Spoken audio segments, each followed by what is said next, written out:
persembahan dan perpuluhan dapat ditransfer melalui BCA 857 050 5000 atas nama GBI Musi Palam Indah atau scan barcode QR kode GBI Musi Palam Indah.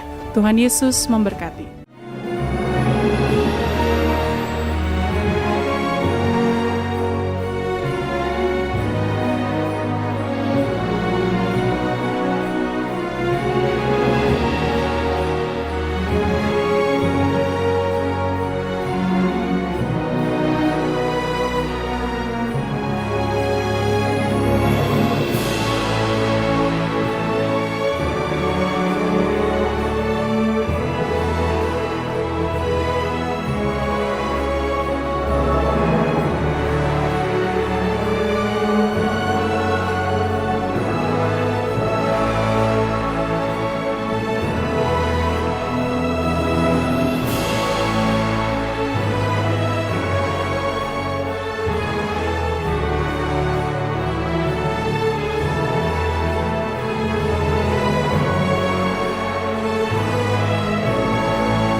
Shalom, puji nama Tuhan. Bapak Ibu Saudara, kita berjumpa lagi di Menara Doa Online kita.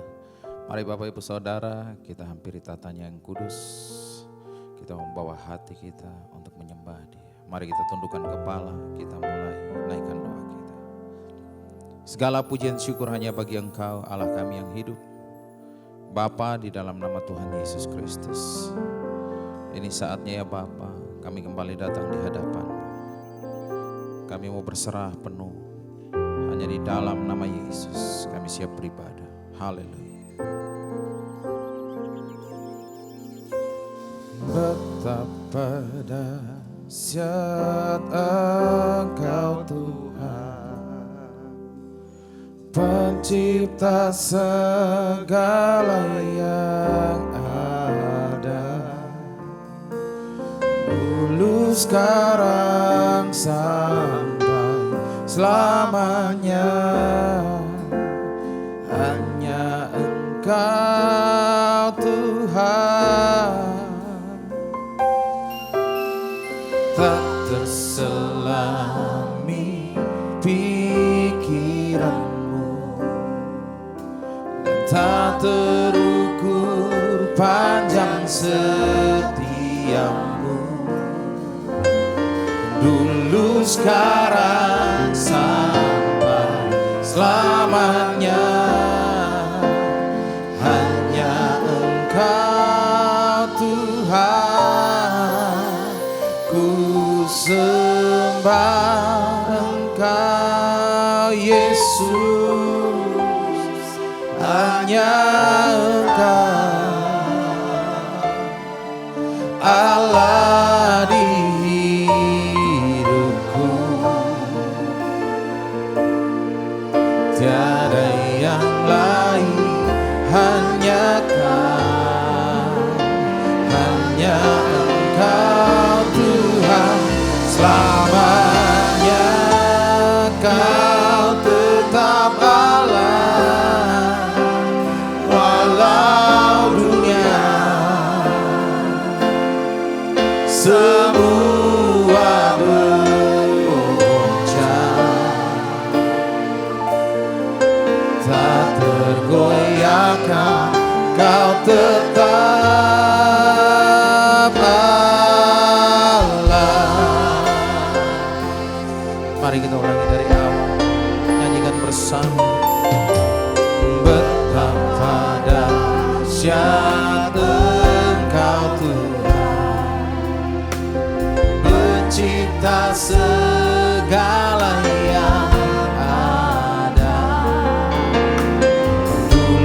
sekarang sampai selamanya.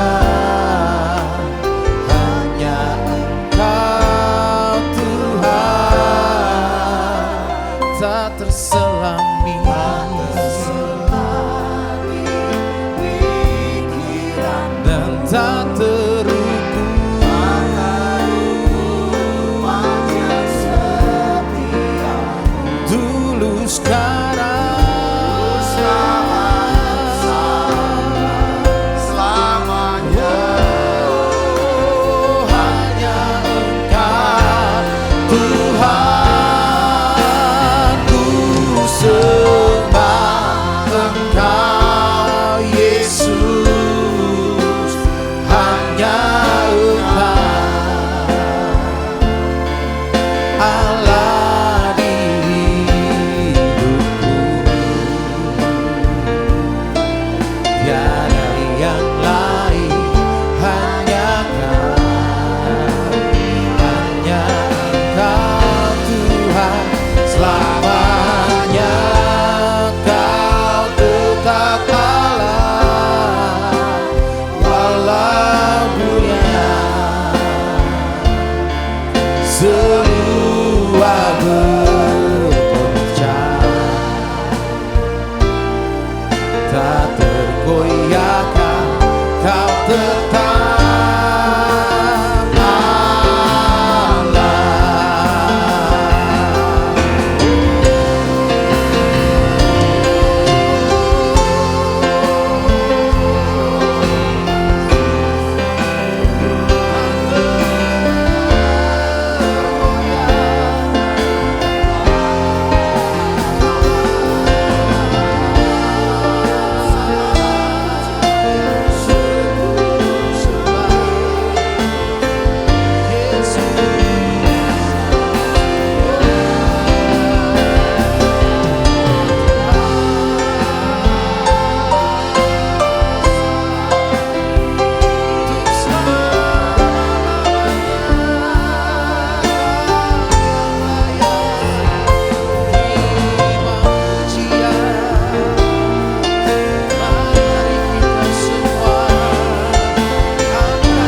Allah di hidupku,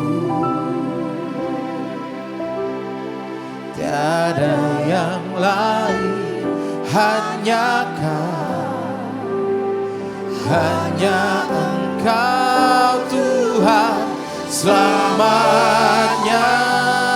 Kau tetap Allah, walau dunia semua bergoncang, tak tergoyahkan. Kau tetap Allah, Kau tetap Allah, Kau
akan Engkau, ku kagum hormat akan Engkau.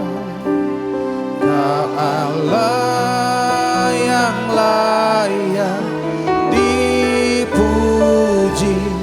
ku kagum akan Engkau, ku kagum hormat akan Engkau, ku kagum hormat akan Engkau.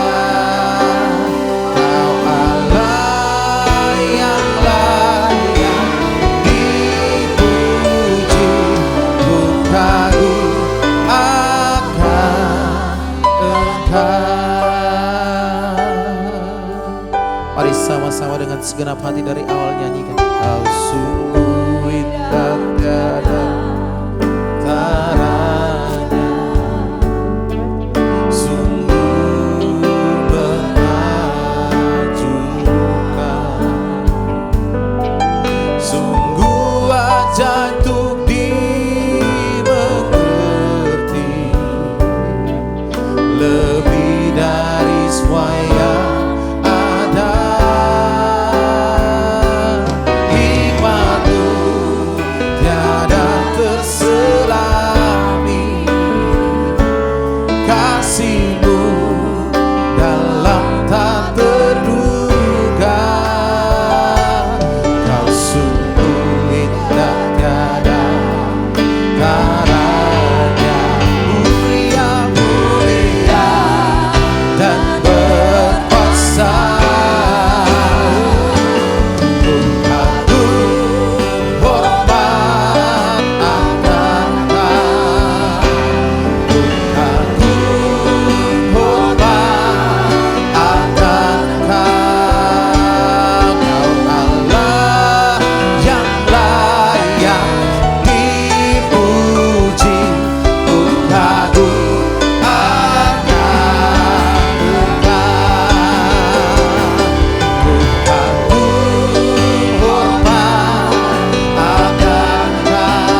besertaku.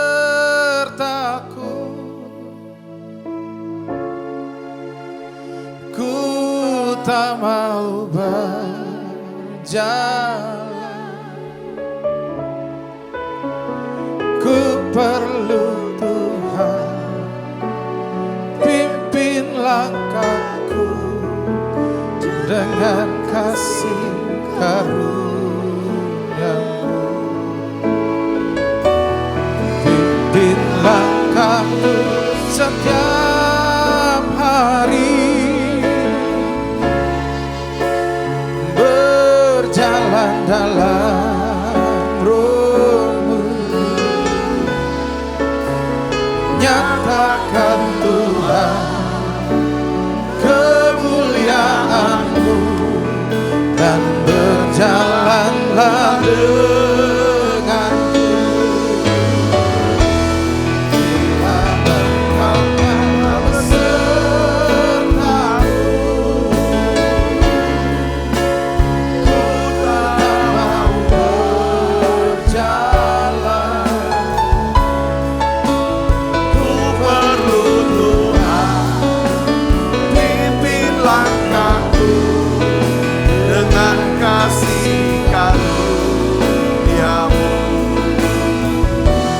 Pimpin langkahku setiap hari, berjalan dalam Roh-Mu.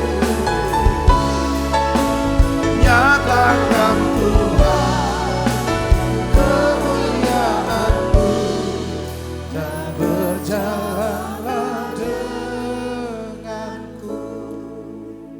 Tuhan, di menara doa ini kami bersyukur, kami berterima kasih. Di mana ya Tuhan, lewat menara doa ini Tuhan, Engkau banyak berbicara buat setiap kami.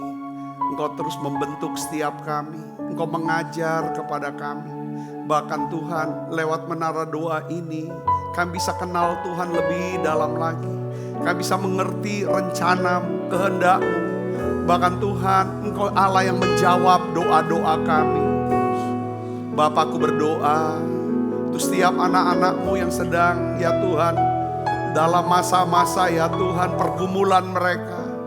Masa-masa ya Tuhan pembentukan mereka. Ketika ya Tuhan setiap kami ada dalam ya Tuhan Getsemani. Ya Tuhan, ajar kami itu bisa mengerti ya Tuhan. Inilah saat ya Tuhan kami bisa menyerahkan kehendak kami kepada kehendak-Mu ya Tuhan.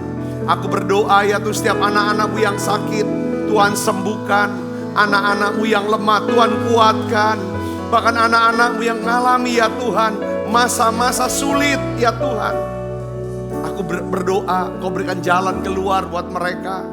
Kami sepakat berdoa ya Tuhan, terus berdoa untuk bangsa kami. Lindungi bangsa kami, pelihara bangsa kami. Ya Tuhan, berkati bangsa kami ya Tuhan. Tuhan, kami sudah banyak mendengar deru perang ya Tuhan. Kesusahan ya Tuhan, krisis. Ajar kami Tuhan, hati kami hanya tertuju pada Tuhan. Tuntun kami, tuntun setiap langkah kami. Biarlah hari-hari yang Tuhan beri buat kami. Kami mau isi Tuhan, ya Tuhan, dengan hal-hal yang memuliakan Tuhan. Yang akan menyelesaikan rencana-Mu ya Tuhan. Yaitu menyelesaikan amanat agung Tuhan Yesus Kristus. Aku berdoa ya Bapa, Kau memberkati setiap anak-anak-Mu ya Tuhan. Dalam pekerjaan mereka, dalam bisnis mereka, dalam rumah tangga mereka. Juga aku berdoa untuk anak-anak-Mu ya Tuhan, dalam pelayanan mereka. Pakai setiap kami semua ya Tuhan. Pakai setiap kami semua Tuhan. Ajar kami untuk bisa mengerti segala rencana Tuhan dalam hidup kami. Terima kasih Tuhan, terima kasih. Urapi hamba-Mu untuk dapat menyampaikan pesan firman-Mu dengan bahasa yang sederhana dan mudah dimengerti. Dalam nama Yesus, semua kita yang siap menerima firman, hati gembira, sama-sama katakan amin. Tangan yang meriah saudara, silakan kembali Ibu Bapak. Ya shalom saudara, hari ini saya ingin sharingkan yaitu tentang Taman Getsemani, tentang Getsemani. Jadi beberapa hari belakangan ini saya tuh sempat kepikiran gitu loh. Maksudnya gini, kenapa kok Tuhan Yesus harus ya kan datang ke Taman Getsemani sebelum ya kan dia pergi ke Golgota. Kenapa harus ke Taman Getsemani? Saya percaya kalau saudara baca Alkitab ya, baca Alkitab khusus ya kan apapun itu, khususnya kalau kita baca tentang kisah Yesus di Injil, 4 Injil, semua perkataan Tuhan, dia nggak ngomong seperti kita kadang-kadang kita ngomong sembarang aja kita ngomong, sekendak kita aja kita ngomong. Dia ngomong itu benar-benar ada makna, ada maksud, ada tujuan. Ya, yang kedua keputusan. Dia mau pergi kemana, dia bersama siapa, dan apa yang dia lakukan, semuanya ada makna. Saudara, bahkan ke tempat-tempat yang namanya dan lain sebagainya. Saudara lihat, jangan cuma sekedar, oh itu peristiwa yang biasa. Di situ pasti ada makna. Nah hari ini kan belajar, kenapa kok sebelum dia naik ke atas kayu salib, dia harus datang ke satu taman. Taman itu namanya Taman Getsemani. Taman Getsemani itu saudara ada di Yerusalem. Ya. Di taman itu saudara itu ditanam yang namanya pohon-pohon zaitun. Pohon zaitun yang dimana Yesus itu pernah ada 2000 tahun yang lalu. Saudara, pohon zaitun itu masih ada sampai hari ini. Oh, diameternya cukup besar, saudara. Nah, hari ini kita akan merenungkan apa sih maknanya. Kenapa Tuhan harus ke Taman Getsemani? Lalu apa kaitannya dengan kehidupan kita sehari-hari? Saudaraku, kita akan baca yuk ayatnya. Markus 14 ayat 32 sampai 36. Kita baca sama-sama. 1, 2, 3. Lalu sampailah Yesus dan murid-muridnya ke suatu tempat yang bernama Getsemani. Kata Yesus kepada murid-muridnya, duduklah di sini sementara aku berdoa. Dan ia membawa Petrus, Yakobus dan Yohanes sertanya. Ia sangat takut dan gentar. Lalu katanya kepada mereka, hatiku sangat sedih, seperti mau mati rasanya. Tinggallah di sini dan berjaga-jagalah. Ia maju sedikit merebahkan dirinya ke tanah dan berdoa supaya sekiranya mungkin saat itu lalu daripadanya. Katanya, ya Bapa, ya Aba, ya Bapa, tidak ada yang mustahil bagimu. Ambillah cawan ini daripadaku, tetapi janganlah apa yang aku kehendaki, melainkan apa yang engkau kehendaki. Katakan amin.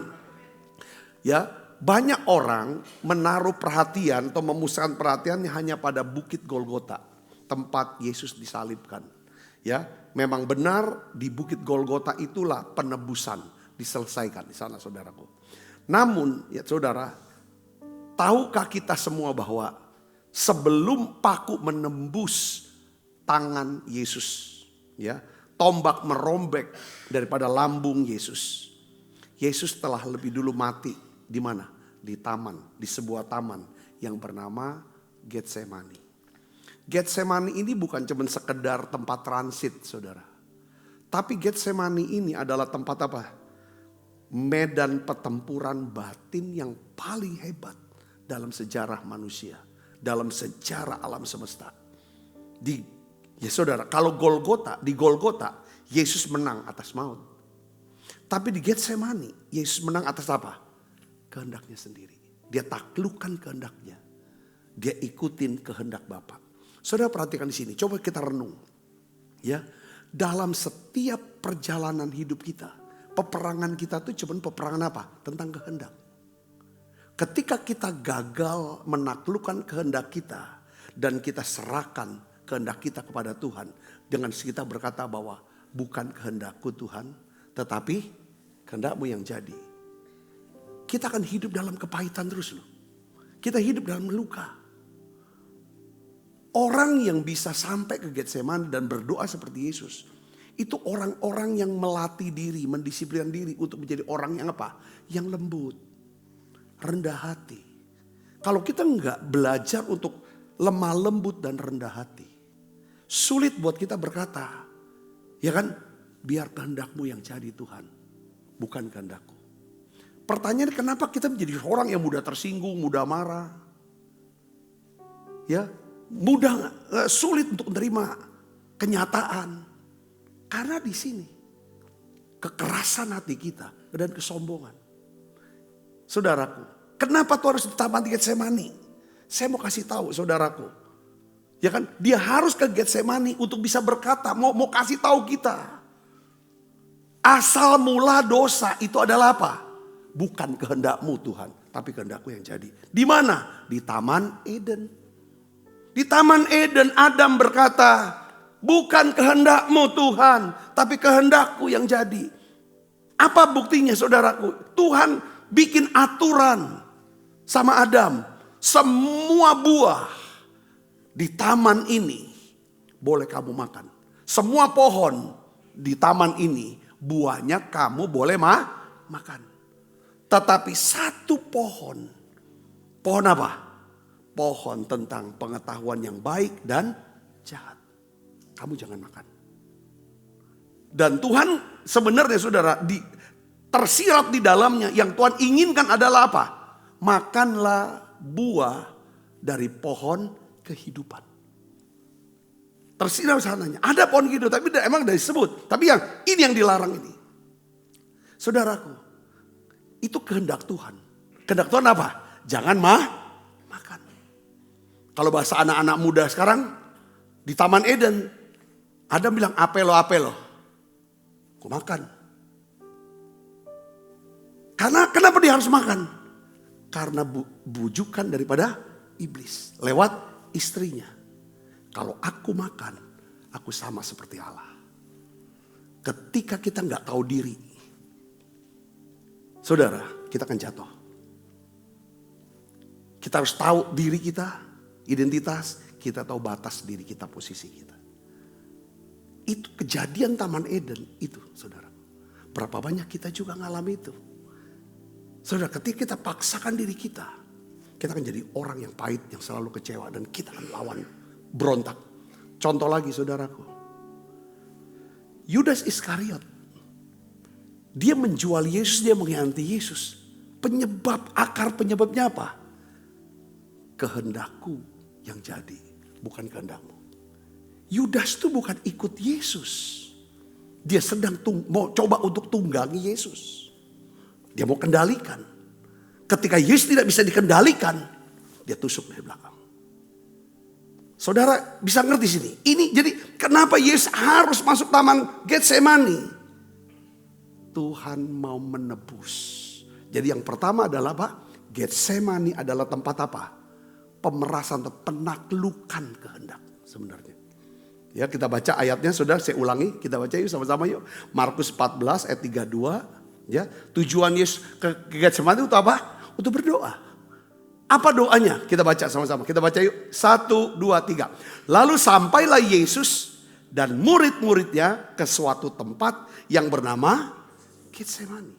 Kata Yesus kepada murid-muridnya, duduklah di sini sementara aku Jadi tujuan dia ke Getsemani untuk apa? Untuk berdoa. Lalu apa doanya Yesus? Kita baca sama-sama. Katanya, ya Aba, ya Bapa, tidak ada yang mustahil bagimu. Ambillah cawan ini daripadaku, tetapi janganlah apa yang aku kehendaki, melainkan apa yang engkau kehendaki. Nah sekarang kita mulai belajar, coba kita mulai belajar dari akar kata. Ya saudara, etimologi daripada Getsemani dari bahasa Ibraninya namanya Gad Shmanim. Gad Shmanim. Artinya apa saudara? Alat pemerasan minyak. Jadi di Taman Getsemani ini saya tadi sudah bicara bahwa ini banyak sekali pohon zaitun, saudaraku. Banyak sekali pohon zaitun. Nah untuk mendapatkan minyak yang murni. Ya saudara tahu ya, minyak buah zaitun itu biasanya dipakai untuk apa? Untuk pengobatan. Ya, untuk penerangan lampu itu saudaraku. Pelita.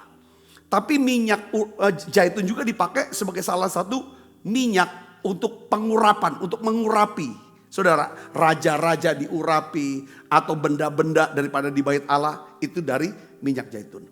Tetapi saudaraku, minyak zaitun terbuat dari apa? Dari buah zaitun.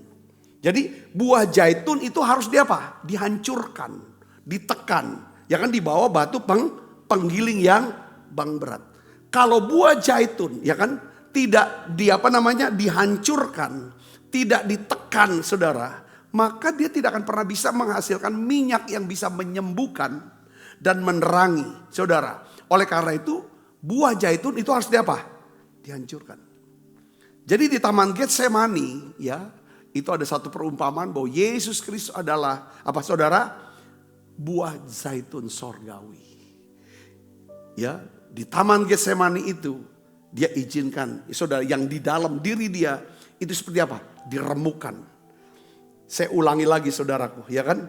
Ada kontras yang luar biasa antara Taman Eden dan Taman Getsemani.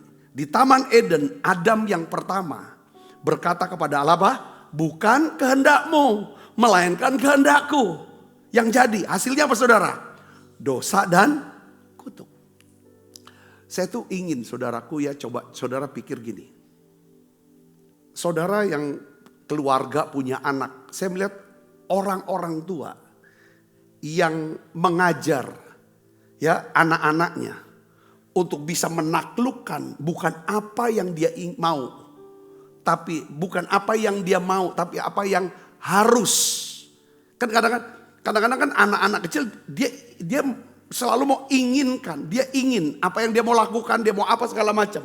Tapi sebagai orang tua kita harus awasi dia. Tidak semua apa yang dia mau itu benar, itu baik. Kita harus kasih disiplin dia. Apa yang harus. Ngerti gak saudara?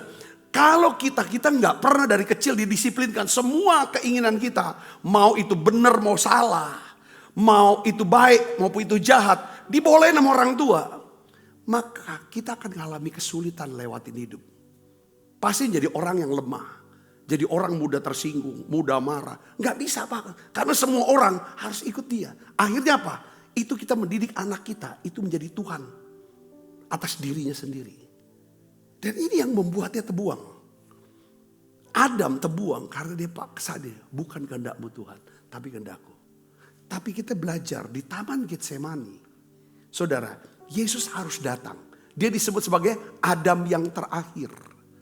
Yesus disebut Adam yang terakhir. Di 1 Korintus pasal 15 dikatakan dia Adam yang terakhir.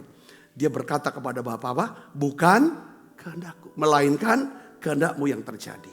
Katakan amin sudah. Hasilnya apa? Keselamatan. Pemulihan terjadi.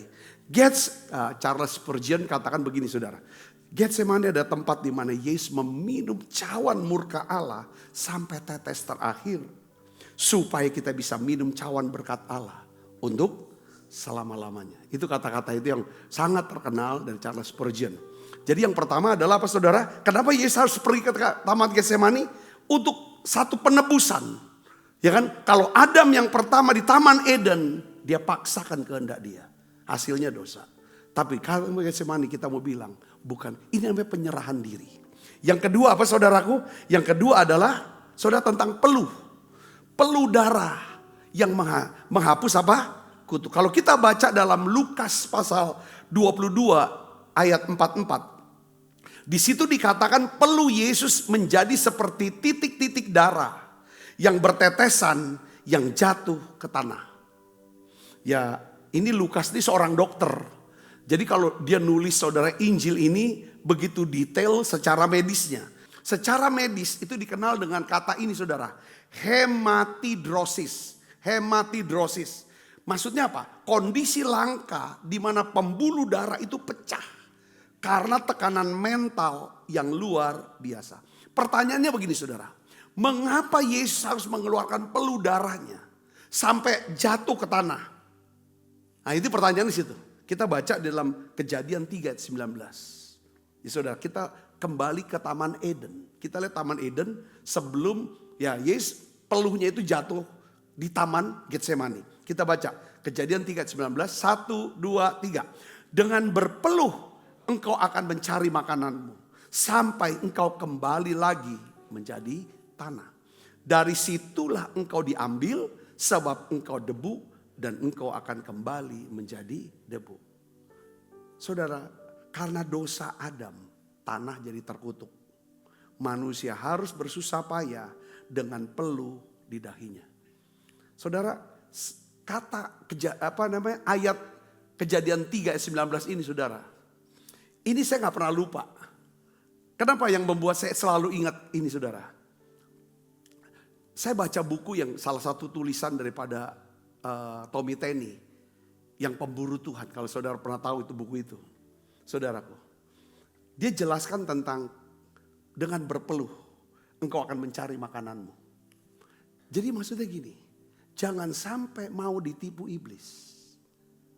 Kau tidak perlu peluh, katanya. Tidak perlu peluh.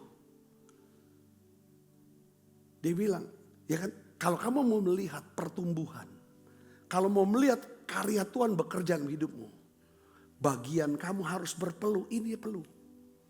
Tapi iblis bilang, tidak usah, potong jalan saja. Dengan cara apa? Berjudi mungkin, mencuri, itu kan gak berpeluh. Saudaraku, menipu, supaya kamu bisa dapat untuk makan. Nganggur-nganggur aja suruh orang minta bantuan, minta-minta. Enggak usah berpuluh, kata berpuluh. Saudara, dia bilang gereja, pendeta. Ya kan, kalau ingin melihat gereja mengalami satu pertumbuhan, penuaian, dia harus berpeluh dalam hal apa? Doa, pujian, penyembahan. Dia harus berpeluh. Dia bilang tidak ada, jangan sampai salah artikan saudara dengan kata kasih karunia. Saya bisa ngerti gini, katakan amin. Ya kan? Paulus berkata, ya kan? Oleh karena kasih karunia, aku berperlu lebih banyak daripada kamu semua. Saya bisa ngerti gak? Katakan amin. Jangan kita pakai kasih karunia untuk membuat kita tidak berpeluh. Saya dapat gak poinnya? Katakan amin. Nah, ini dapat. Nah, saudara, tetapi peluh di sini adalah peluh lambang daripada kutuk. Mau kerja apapun, peluh ini bicara udah kerja keras, ada hasil, tapi tetap apa? Capek yang di dalam. Tidak ada sukacita. Tetapi saudara, kalau setiap orang yang percaya pada Yesus, perhatikan saudara, ketika darah Yesus menetes, jatuh ke tanah, taman Getsemani. Hal itu adalah tindakan penebusan, tindakan pemulihan dari darah penebus atas tanah yang telah dikutuk. Maksudnya poinnya segini saudaraku. Ketika saudara saya kita bertobat, lahir baru, yang menerima penebusan dari Yesus, dengar baik saudara. Ya kan? Bahwa tanah yang kita injak, itu tidak lagi menjadi tanah kutuk. Yang percaya katakan amin. Ya kan? Tanah yang saudara pijak tidak lagi menjadi tanah yang terkutuk saudara. Kenapa saudara? Karena Yesus sudah menanggung kutuk itu. Dimulai dari darahnya yang menetes. Saudara di taman Getsemani. Oh ya saudara, untuk menggantikan, ya kan, peluh kutuk. Saudara, diganti dengan apa? Darah penebusan. Supaya setiap kita yang percaya bisa hidup oleh apa? Oleh anugerahnya. Yang ngerti katakan amin.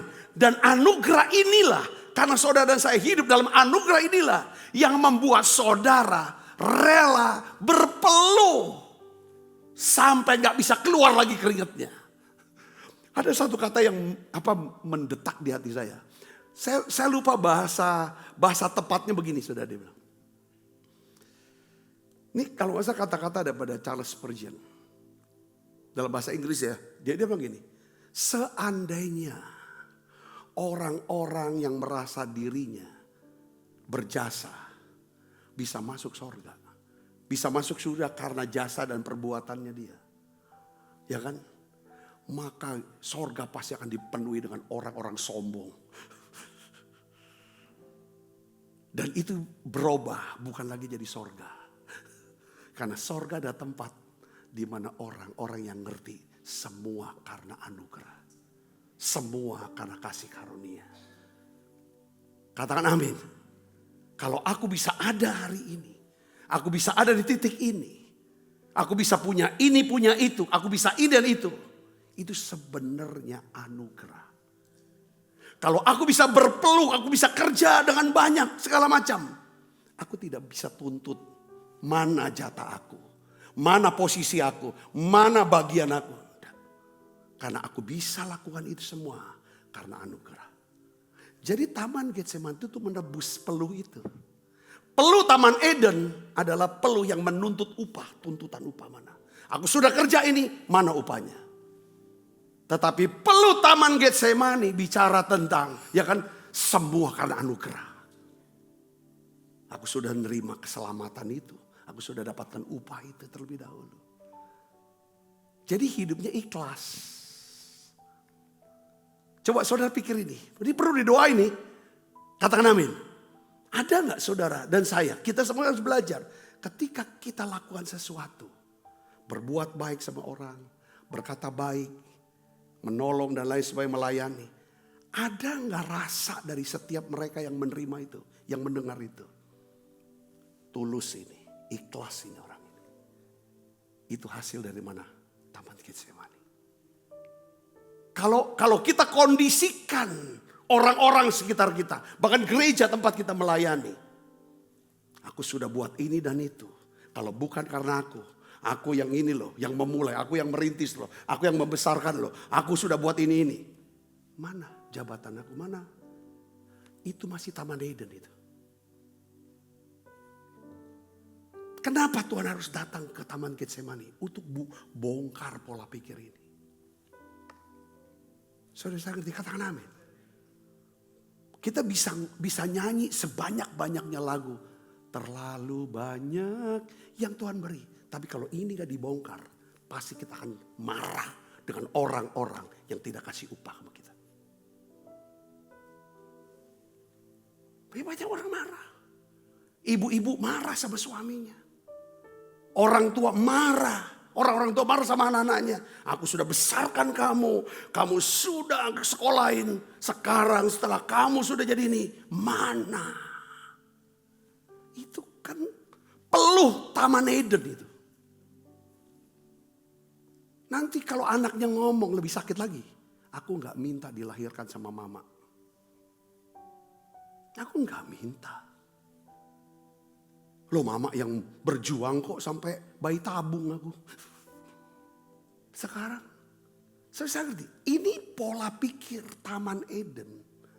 Tuhan mau tebus. Lewat apa? Getsemani. Mau gak saudara doakan ini? Supaya hidup kita tuh lebih, hidupnya tenang. Ujung depan saudara. Kemarin saya berjumpa dengan para pendoa. Saya sharingkan tanpa saya rencanakan, saya gak persiapkan. Ya kan Tuhan suruh saya bicara tentang Wahyu pasal 6. Tentang 4 kuda. 4 warna kuda.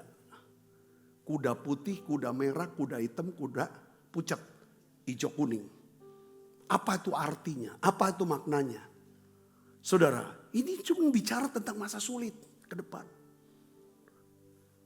Nggak sulit aja hidup kita udah gak tenang. Hidup udah diberkati aja gak tenang hidupnya. Kenapa? Karena pola pikir Taman Eden. Peluh. Mana upah gak dikasih.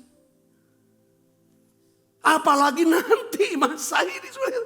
Ya udah. Bisa putus asa ya. Hari ini kita mau berdoa. Kita belajar yuk. Katakan amin.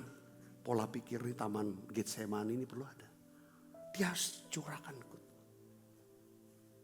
Lalu kita marah dengan orang-orang yang nerima. Kenapa dia diberkati, kenapa dia ini. Wah itu kita ada. Saudara, saya berdoa saudara bisa nangkep ini. Katakan amin. Yang ketiga, apa saudara? Penyerahan diri yang berani. Di Taman Getsemani. Saudara sudah tahu ya. Taman Getsemani, Yesus saudaraku. Yesus tuh dicari. Ya. Yudas sama rombongan para prajurit. Katanya sampai 500 orang tuh datengin Yesus. Dia cari, mana Yesus? Mana Yesus dari Nazaret? Mana yang namanya Yesus dari Nazaret? Wah, semua bawa perang. Yesus bilang, aku dia. Aku dia. Di Taman Getsemani. Saudara, Yesus berani. Tapi di Taman Eden apa? Bersembunyi.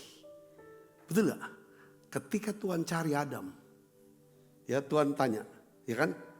Di Taman Eden. Allah panggil Adam. Adam, di mana engkau? Kejadian 3, 9, 10. Adam, di mana engkau? Adam jawabnya apa saudara? Ketika aku mendengar bahwa engkau ada dalam taman ini. Aku menjadi apa? Takut. Karena aku telanjang. Sebab itu aku bersembunyi. Di Taman Eden saat Tuhan panggil. Ya, Adam bersembunyi di balik semak karena takut dan malu. Coba lihat Yesus saudara di Taman Getsemani. Ketika Yudas dan rombongan prajurit datang membawa pedang. Yesus sembunyi enggak? Enggak. Coba kita baca yuk. Yohanes 8 ayat 18 sampai 4 dan 6. Kita baca 1, 2, 3. Yesus justru maju dan bertanya, siapakah yang kamu cari? Saat ia menjawab, akulah dia. Kuasa Allah bekerja hingga para prajurit terpukul mundur dan jatuh tersungkur. Yesus tidak ditangkap karena dia lemah. Tetapi karena apa? Ia menyerahkan diri karena taat. Saudara, waktu cari Yesus, Tuhan Yesus bilang, kau cari siapa? Yesus bilang, akulah dia. Apa yang terjadi saudara? Kuasa Allah bekerja. Hadirat itu, orang 500 orang plus 1. Yudas, rebah semuanya. Jadi Yesus ditangkap bukan karena dia lemah. Oh ya, bukan. Karena memang dia menyerahkan diri dan taat sama Bapak. Dia doa dulu, bukan kehendakmu. Ya kan saudara? Makanya pada waktu siapa? Simon Petrus ambil pedang. Ya kan? Lalu apa? Potong daripada telinga. Ya apa? Ajudan, pengawal daripada imam besar Malkus itu saudara. Apa perkataan Yesus kepada Simon? Emangnya aku gak bisa panggil pasukan malaikat hajar mereka semua. Gak dipanggil ya mereka udah rebah kok. Saudaraku di sini kita lihat saudaraku.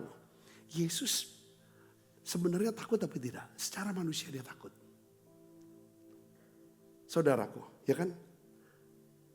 Tapi bagaimana caranya. Ini kita belajar tentang apa? Di Taman Getsemani. Belajar juga mengatasi rasa takut. Cara mengatasi rasa takut adalah apa? Hadapi ketakutan itu. Kata Nabi, obat untuk mengatasi ketakutan, hadapi apa yang kita takut. Yesus, dia bilang, aku takut. Dia kan doakan, betul dalam doanya tuh, aku takut. Terus tiba-tiba ada malaikat datang menguatkan Yesus. Apakah sudah hilang? Ya lega, tapi apa yang kenyataan kan belum ada. Setelah yang ditakuti apa? Itulah yang ditangkap. Akan disiksa, akan mati. Sebab manusianya dia alami itu. Tapi apa saudara? Dia hadapi. Makanya Max Lucado dia berkata begini saudara. Keberanian bukanlah ketiadaan rasa takut. Orang yang berani bukan berarti dia gak takut. Bukan dia udah gak punya rasa takut. Bukan. Ya kan? Tetapi dia berani hadapi. Tetapi apa? Kemenangan atas rasa takut. Bisa menang karena dihadapi. Di Taman Getsemani, Yesus sangat takut. Namun ia tetap melangkah demi apa? Kasihnya kepada kita. Saudara pernah nggak dapat foto atau video ya? Saudara pernah lihat nggak?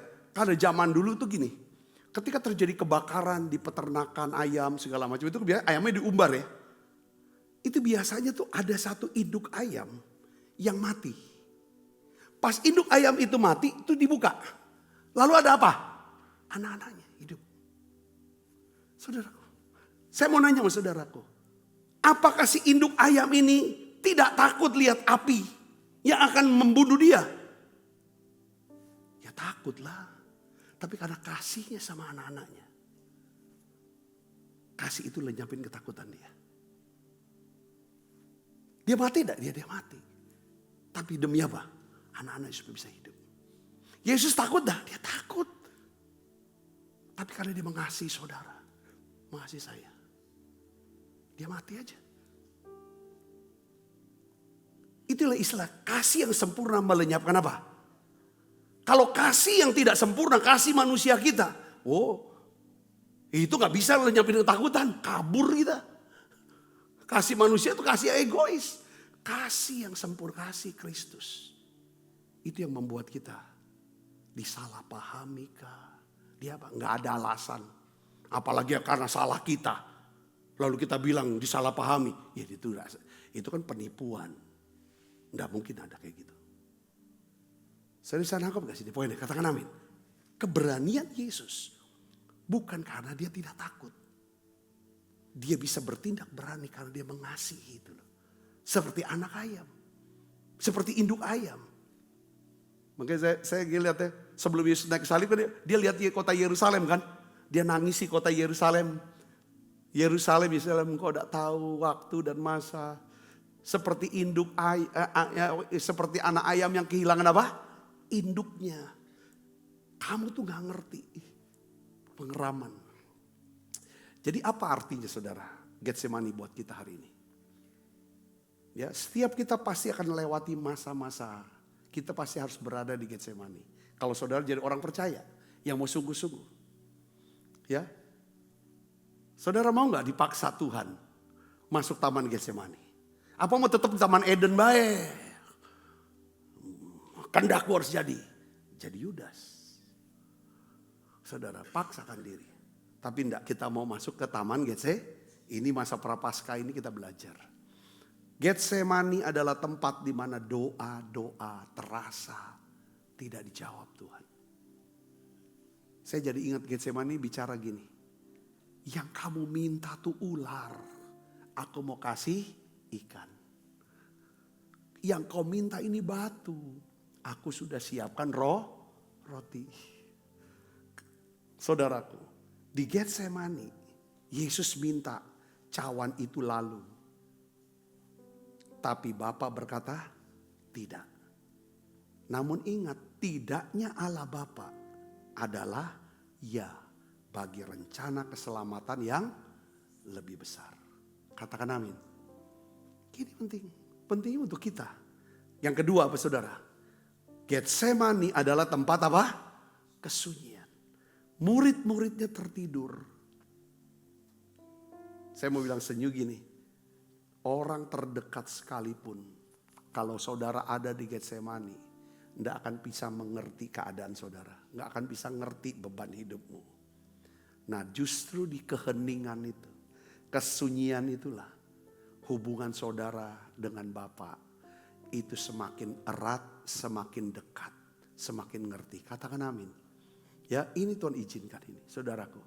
Ada masa di mana kita harus sendiri dan kita sama Tuhan aja. Yang ketiga, Getsemani mengubah penderitaan menjadi kemuliaan. Saya mau nanya saudara, di Getsemani Yesus sendirian atau berempat? Dia kan ajak tiga muridnya.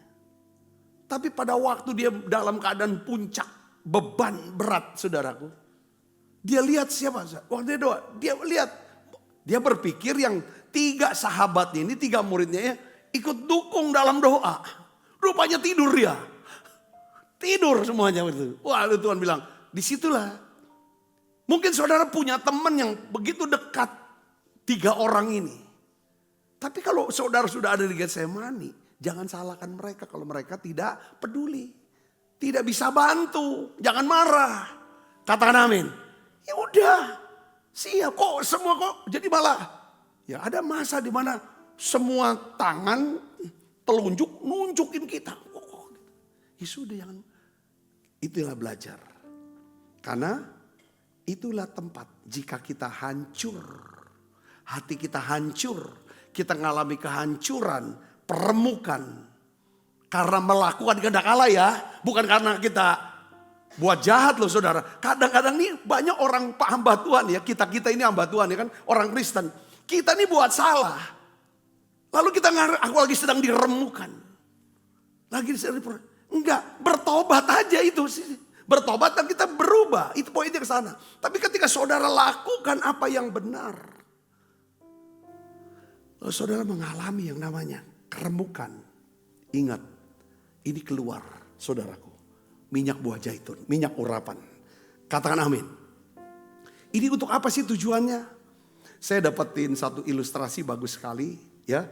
Ada sebuah kisah tentang seorang pemahat batu yang sedang mengerjakan bongkahan marmer besar. Lalu datang seorang anak kecil, saudara. Dia nanya, apa yang sedang kakek buat? Apa yang sedang kakek lakukan? Dia tanya. Ya kan, si kakek itu jawab, si pemahat itu bilang begini saudara. Saya sedang membuang bagian-bagian dari batu yang bukan merupakan bentuk dari apa? Malaikat. Jadi Getsemani itu adalah proses di mana Tuhan membuang ego kita. Kesombongan kita. Kedagingan kita. Supaya apa saudara? Karakter Kristus muncul dalam diri kita. Katakan amin. Ya, rasa sakit itu sementara. Tetapi hasilnya apa saudara? Kekuatan, keberanian dan kasih yang bijaksana akan menetap selamanya. Saya mau kasih tahu saudara. Tanpa Getsemani tidak akan pernah ada apa? Golgota. Ya. Di Golgota itu ada apa sih saudara? Ada penyalipan, juga ada apa? Kubur kosong di bawahnya. Saudara, tanpa penyerahan diri di taman Getsemani, tidak akan pernah ada kemenangan di atas kayu salib. Kalau saudara rasa hari ini sedang diperas, dihancurkan oleh keadaan, jangan nyerah. Mari kita datang kepada Tuhan, ya kan? Datang kepada Yesus yang telah lebih dulu mengalami kehancuran hati di taman Getsemani. Yuk kita bangkit berdiri, kita akan berdoa saudaraku. Tuhan, aku mengasihi semua umat-Mu, anak-anak-Mu yang ada di Holy Spirit. Aku mengasihi setiap kami yang sedang ada di dalam taman Getsemani. Anak-anak-Mu secara online yang ada dalam taman Getsemani. Biarlah ya Tuhan, kami mau belajar. Ya Tuhan, bahwa Getsemani melatih kami untuk kami bisa diremukan kehendak kami, supaya kami bisa selaras dengan kehendak Tuhan. Tuhan Yesus, biarlah ya Tuhan kami bisa hidup dengan sukacita, bisa hidup dalam ketenangan, karena kami punya hati yang lembut, rendah hati dan lemah lembut, supaya kami bisa berkata, bukan kehendakku Tuhan, tapi kehendak-Mu yang jadi. Tuhan, aku berdoa, terima kasih untuk peluh, ya Tuhan, yang berubah menjadi darah di taman Getsemani. Supaya kami bisa hidup dalam anugerah-Mu. Menggantikan peluh ya Tuhan yang jatuh, ya Tuhan di taman Eden itu. Tuhan, aku berdoa dalam nama Yesus. Biarlah ya Tuhan hidup kami bisa melihat semua karena anugerah. Bukan karena perbuatan, semua karena kasih karunia. Bukan karena perbuatan baik kami, tapi justru karena anugerah-Mu menguasai kami. Kami mau ya Tuhan berkorban lebih banyak. Ya Tuhan berperlu lebih banyak lagi Tuhan. Bekerja lebih keras lagi. Aku berdoa ya Bapa dalam nama Yesus. Biarlah urapan-Mu turun saat ini ya Tuhan. Urapan kasih-Mu turun buat kami. Ya Tuhan, kami bisa melakukan penyerahan diri. Tuhan, kami ya Tuhan takut, tapi karena ada kasih yang menguasai kami, kasih yang sempurna menguasai kami ya Tuhan, kami mau bertindak dengan iman. Kami mau bertindak dengan iman. Terima kasih Tuhan, terima kasih. Urapi setiap kami Tuhan. Berkat-Mu turun untuk setiap kami. Biarlah ya Tuhan, pakai setiap kami jadi garam dan terang. Pakai kami menjadi pembebas, menjadi penyelamat. Ya Tuhan, buat banyak orang ya Bapak. Terima kasih Tuhan, terima kasih. Lewat hidup kami ya Tuhan, banyak orang akan diubahkan. Terima kasih Tuhan, terima kasih. Dalam nama Yesus kami berdoa. Kasih Allahku sungguh telah terbukti, ketika Dia serahkan anaknya. Kasih Allah mau berkorban bagi kau dan aku. Tak ada kasih seperti kasih. Bersyukur, bersyukur, bersyukur, bersyukurlah, bersyukur karena kasih setiamu. Ku sembah dan ku sembah.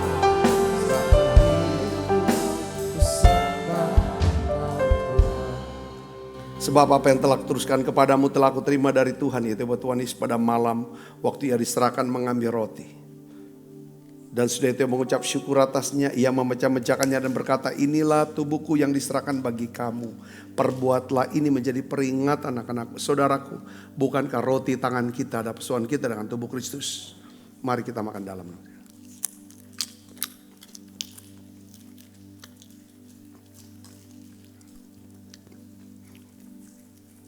Demikian juga yang mengambil cawan sudah makan berkata, cawan ini adalah perjanjian baru yang dimeteraikan oleh darahku, perbuatlah ini setiap kali kamu meminumnya menjadi peringatan anak-anakku. Saudaraku, bukankah cawan perjanjian ini yang atasnya kita ucapkan syukur dan persoalan kita dengan darah Kristus. Mari minum dalam nama Yesus.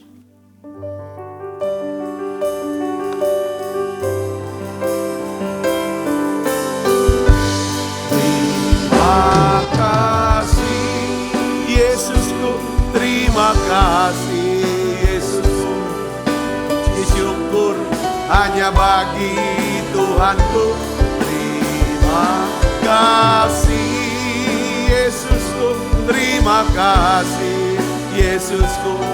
Puji syukur hanya bagi Tuhanku. Terima kasih Yesusku, terima kasih Yesusku. Puji syukur hanya bagi Tuhanku.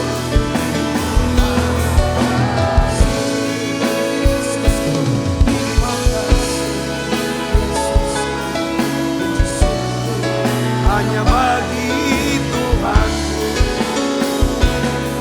Puji syukur hanya bagi Tuhanku. Puji syukur hanya bagi Tuhanku.